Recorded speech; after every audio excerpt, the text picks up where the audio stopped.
మొన్నటికి మొన్న ప్రకాష్ రాజ్ గారు మాట్లాడారు నా మీద. అరే నేను మాట్లాడుతుంది ఒక హిందువులు అపవిత్రం గురించి మాట్లాడుతున్నాను.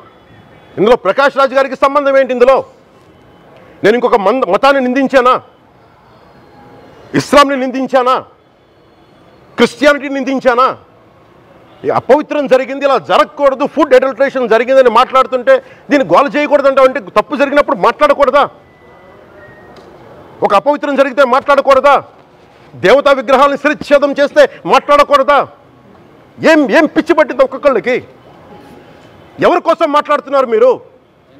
ప్రకాష్ రాజ్ కూడా చెప్తా ఉన్నాను, నాకు మీరంటే గౌరవం, I have extreme respect for you.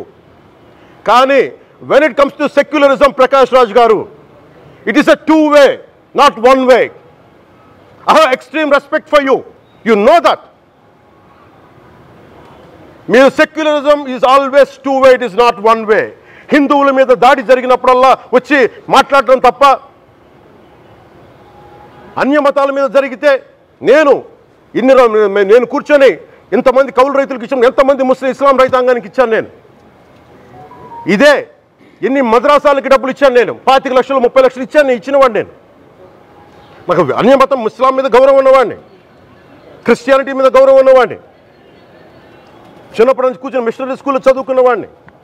నా టీచర్ చెప్పే సూక్తి, తను తగ్గించుకున్నవాడు హెచ్చింపబడిని చెప్పి బైబుల్ సూక్తిని ప్రతిసారి కోట్ చేస్తూనే ఉంటాను. ఇది నా గౌరవం, ఇది నేను చూపించే గౌరవం. మీరు మాట్లాడితే కూర్చొని నేను పాటించే ధర్మానికి అపవిత్రం జరిగినప్పుడు మాట్లాడకూడదు, మౌనంగా ఉండాలి.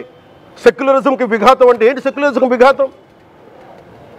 నా ఇంటి మీద దాడి జరిగినప్పుడు నేను మాట్లాడకూడదా? నా ఇల్లు 10 మందికి ఆశ్రయం ఇస్తుంది. నా సనాతన ధర్మం అన్ని ధర్మాలకి ఆశ్రయం అయితే దానికి దాడి జరిగినప్పుడు, దాని మీద అపవిత్రం జరిగినప్పుడు దానికి కూడా మాట్లాడకూడదంటే ఏం మాట్లాడాలి మీతోటి? ప్రకాష్ రాజ్ గారు, you have to learn your lessons. I respect you. It's not just Prakash Raj Garu, all the people who thinks in the name of secularism, you're going haywire. Let me tell you guys, we are extremely hurt. Don't make a mockery out of our sentiments. We are deeply, deeply hurt. It's not fun for you, maybe it might be fun for you. It is not fun for us. It's a deep anguish, deep pain. Don't you ever forget. Before you come and think 100 times and talk about Sanatana Dharma. Enough of this.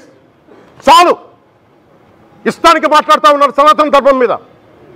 Ayyappa స్వామి మీద మాట్లాడతారు, సరస్వతి దేవి మీద మాట్లాడతారు, అల్లా మీద మీరు మాట్లాడగలరా? మహమ్మద్ ప్రవక్త మీద మీరు మాట్లాడగలరా? Jesus మీద మీరు మాట్లాడగలరా? అందరూ కూర్చొని సనాతన ధర్మం మీద, వినాయకుడి మీద జోకులు వేస్తారు, దుర్గాదేవి మీద జోక్స్ వేస్తారు, సరస్వతి దేవి మీద జోక్స్ వేస్తారు. మా మనోభావాలు గాయపడవా? మాకు బాధ ఉండదా? అందుకే నేను ప్రతిపాదించింది ఏంటంటే ప్రతి దానికి రావలేకపోతున్నాం. సనాతన ధర్మ రక్షణ board is order of the day. ప్రతిసారి కూర్చోబెట్టి మేము డిఫెండ్ చేసుకోలేం. ఇది ప్రతి సగటు హిందువు తాలూకు ధర్మం. ఇదే ఇస్లాం మీద దాడి జరిగితే ఎంతమంది బయటకు వస్తారు, ఎంతమంది నిరసన తెలియజేస్తారు, రోడ్ల మీద రమ్మని చెప్పట్ల. కనీసం మీకు కోపం కూడా రాకపోతే మేము ఏం చేస్తాం?